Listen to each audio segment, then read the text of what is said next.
Hello hello বন্ধুরা, আমি আবার এসে গিয়েছি পারমিতা। কেমন আছো তোমরা সবাই? আশা করি ভালো আছো। আমি তোমাদেরকে প্রমিস করেছিলাম যে রথযাত্রা স্পেশাল জুয়েলারি আনবো, তো সেটা আমি নিয়ে চলে এসেছি। আর আমি এখানে ড্রয়িং করে নিয়েছি এবং ড্রয়িং অনুযায়ী পেপার ক্লিপে কাটিং করে নিয়ে এবং তাদের ড্রয়িং করে নিয়েছি। প্রথমে আমি এখানে জগন্নাথ, বলরাম, সুভদ্রা তৈরি করে নিচ্ছি। আর এটার জন্য আমি ইউজ করছি মোল্ডেড ক্লে। জগন্নাথের বডি, বলরামের, সুভদ্রার বডিটা আগে শেপ করে নিচ্ছি।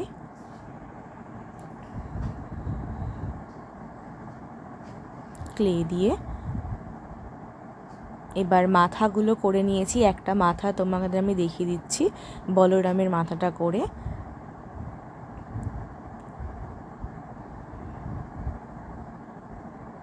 কারণ আমি যদি সবগুলো দেখাতে যাই তাহলে ভিডিওটা অনেকটা লেন্দি হয়ে যাবে।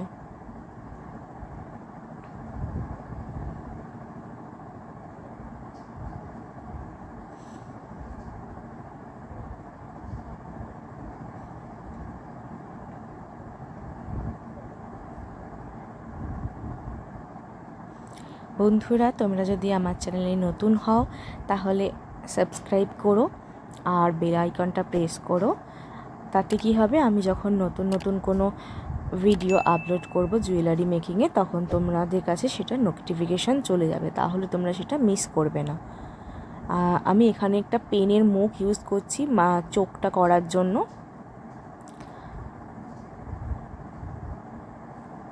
আর বডি কাটার জন্য, ডিজাইন করার জন্য তোমাদের কাছে যদি এরকম টুলস না থাকে, তোমরা বাড়িতে যা হাতের কাছে টুলস পাবে, বাঁকানো হোক সোজা হোক, তাই দিয়েই করতে পারো।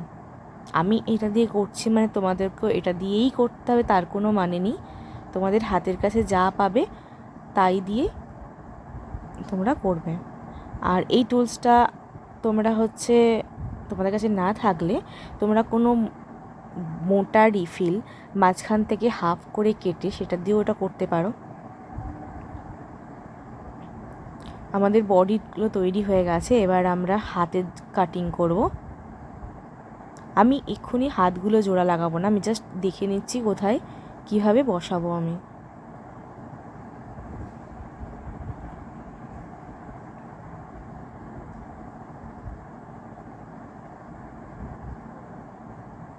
সুভদ্রার আমি এখানে হাত করব না, যখন আমি ফিনিশিং দেব তার আগে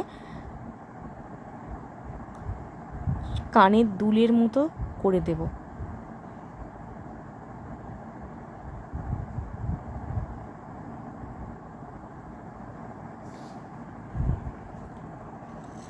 এবার এই পার্টটা আমি পেপার ক্লেতে করছি, কারণ মোল্ডেড ক্লেতে আমি যদি করি এটা প্রচণ্ড ভারী হয়ে যাবে, সেই জন্য আমি পেপার ক্লেতেই করছি। আর পেপার ক্লেটা অনেকটা হালকা হয়। এটা আমি পুরীর মন্দিরের মাথার চক্রটা করে নিচ্ছি, মানে যেটা চাকা থাকে সেটা করে নিচ্ছি। সরি বন্ধুরা, ভিডিও কোয়ালিটিটা খুব একটা ভালো হয়নি, কারণ অ্যাকচুয়ালি করতে করতে কারেন্ট চলে গিয়েছিল, তো সেই জন্য ফোনের ফ্ল্যাশ লাইট জ্বেলেই করতে হয়েছে, তাই জন্য ভিডিওর কোয়ালিটিটা অতটা ভালো আসেনি।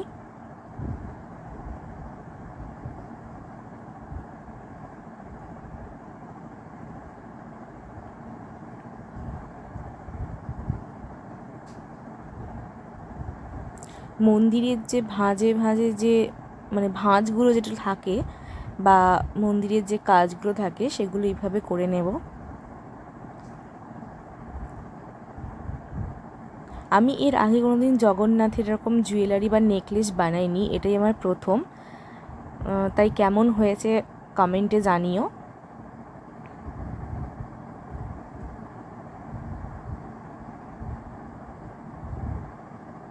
আশা করি পরে যখন আবার করব তখন আরও ইমপ্রুভ করে করতে পারবো। প্রথমে তো বুঝেই পাচ্ছিলাম না কিভাবে করব, কিভাবে শুরু করব, যেহেতু আমি আগে কোনোদিন করিনি। আর এটা অনেকটা লেন্দি প্রসেস, তো তোমরা জানিও কমেন্টে।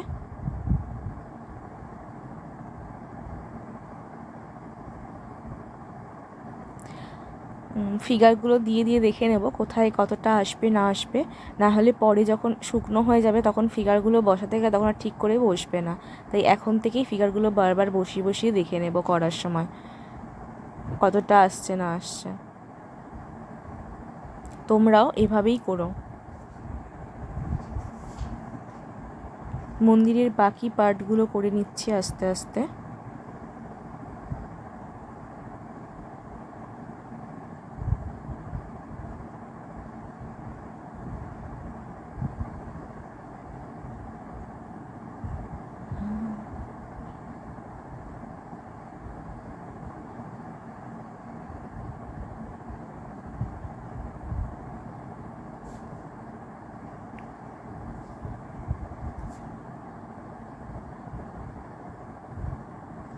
এবার মন্দিরের নিচের পার্টটা করে নিচ্ছি।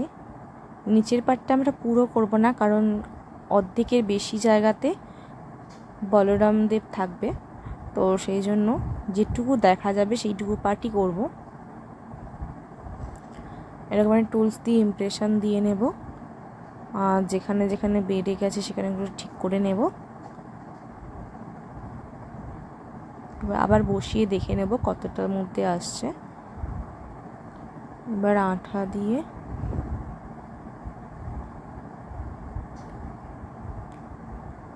বাকি যে পার্টগুলো আছে, মানে যেটা দেখা যাচ্ছে মন্দিরের, সেগুলো করে নেব।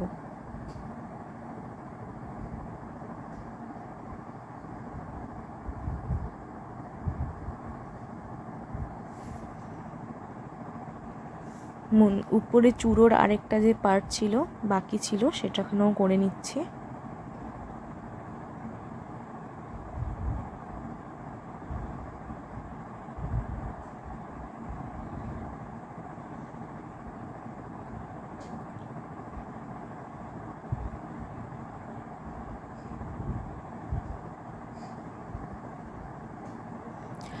বন্ধুরা, এই ভিডিওটা তোমরা স্কিপ করে করে দেখো না, তাহলে অনেক কিছুই মিস করবে। এর থেকে বেশি আমি কিছু বলবো না, কারণ তোমরা এটা যদি পুরোটা না দেখো তাহলে আমি শুধু এটুকুই বলবো তোমরা অনেক কিছু মিস করবে।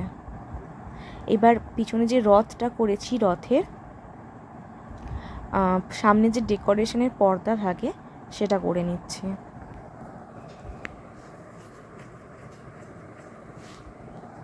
এক্সট্রা পার্ট যেগুলো আছে সেগুলো আমি কেটে কেটে নিচ্ছি পেন নাইফ দিয়ে।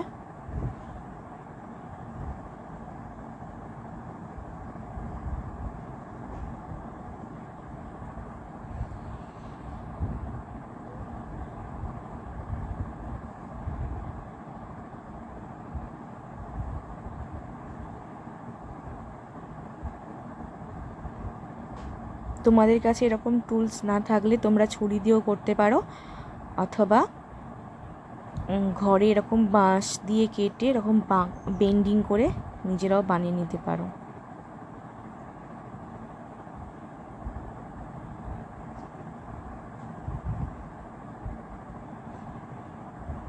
আরেক সাইডের পর্দাতেও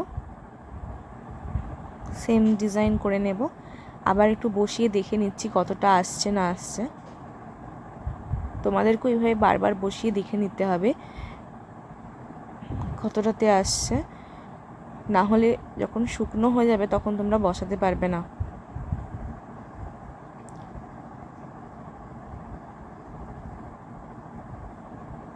হাতগুলোও বসিয়ে বসিয়ে দেখে নেব।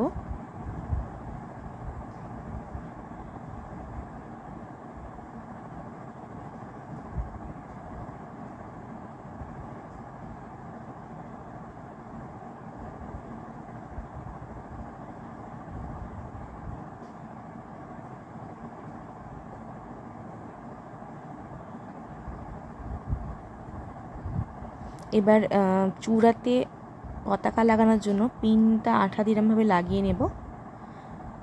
একটু ক্লের মধ্যে থেকে লাগিয়ে নিলে তাহলে আর ওটার খুলে যাওয়ার সম্ভাবনা থাকবে না। এবার রথের চারধারে বর্ডার দিয়ে নিচ্ছি।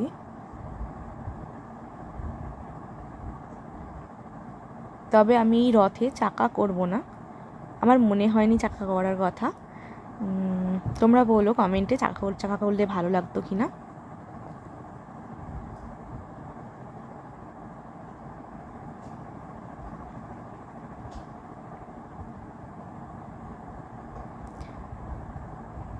এবার রথের মাঝখানে একটু ফুলের মতো ডিজাইন করে একটু ছোটো ছোটো ডিজাইন করে নিয়েছি, নাহলে বড্ড ফাঁকা ফাঁকা লাগছে।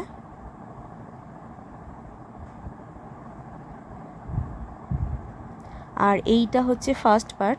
সেকেন্ড পার্ট পেতে হলে তোমাদের সাবস্ক্রাইব করে রাখতে হবে আর বেল আইকনটা প্রেস করে রাখতে হবে, যাতে আমি সেকেন্ড পার্টটা যখন দেব তখন তোমাদের কাছে নোটিফিকেশানটা চলে যায়।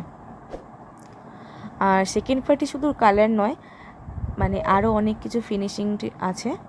আচ্ছা, এখানে সাইডে আমার মনে হচ্ছে একটু সরালে ভালো হতো, তাই জন্য আমি আপনাদের পাশ থেকেও মন্দিরে কিছুটা পার্ট কেটে নিয়ে হাতটার বলরামজিকে একটু সরিয়ে দিয়েছি, যাতে মাঝখানে স্পেসটা একটু পাওয়া যায়। আর বাকি যে মন্দিরের পার্টটুকুটা দেখা যাচ্ছে সেটুকু মার্ক করে নিয়ে সেখানেও ক্লে দিয়ে কাজ করে নিচ্ছি।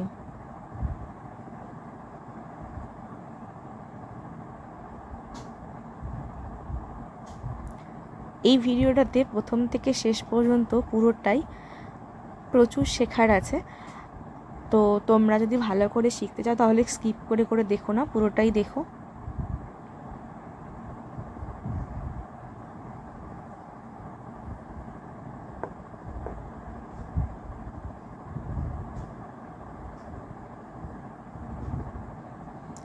ওতেও টুলস দিয়ে মন্দিরের যে ইমপ্রেশন সেটা দিয়ে নেব। আবার একবার বসিয়ে দেখে নিচ্ছি ঠিকঠাক আছে কিনা। এবার ঠিক আছে। এবার নিচের পোর্শনটা করে নিচ্ছি। যখনই আমি লাগাচ্ছি আমি আঠা দিয়ে লাগাচ্ছি, তোমরা হয়তো ভাবছো আমি আঠা দিয়ে লাগাচ্ছি না, আসলে তা নয়, আমি আঠা দিয়েই লাগাচ্ছি। পতাকাটা লাগিয়ে নিচ্ছি। এবার রথের পতাকাটা প্রথমে লাগিয়ে নিচ্ছি, এরপরে মন্দিরের পতাকাটা লাগিয়ে নেব।